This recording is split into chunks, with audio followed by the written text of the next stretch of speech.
two captains now making their way out to the centre. This is what the crowd has waited for. I mentioned a lot of people coming to the ground as early as 8 o'clock in the morning for this 10:30 start, which has now been delayed to 11:15. So the good news is you have the full 20 overs. There's no reduction in overs, and you have a full game coming up as the players line up for the national anthems of both the countries.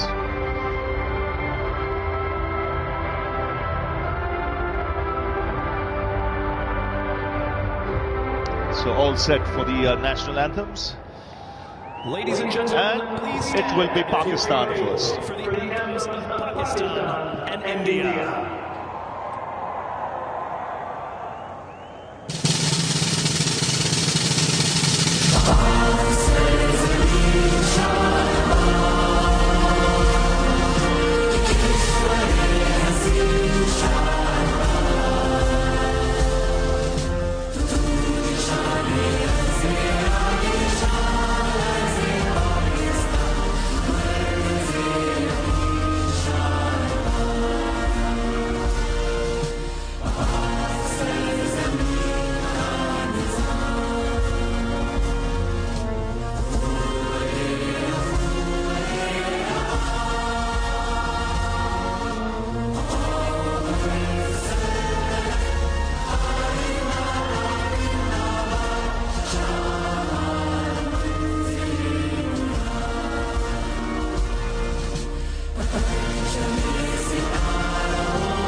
जनगण मन अधिनायक जय हे भारत भाग्य विधाता पंजाब सिंध गुजरात मराठा द्राविड़ उत्कल गंगा विंध्य हिमाचल यमुना गंगा उच्चल जलधि तरंगा तव शुभ नामे जागे तव शुभ आशीष मागे गाहे तव जय गाथा जनगण मंगलदायक जय हे भारत भाग्य विधाता जय हे जय हे जय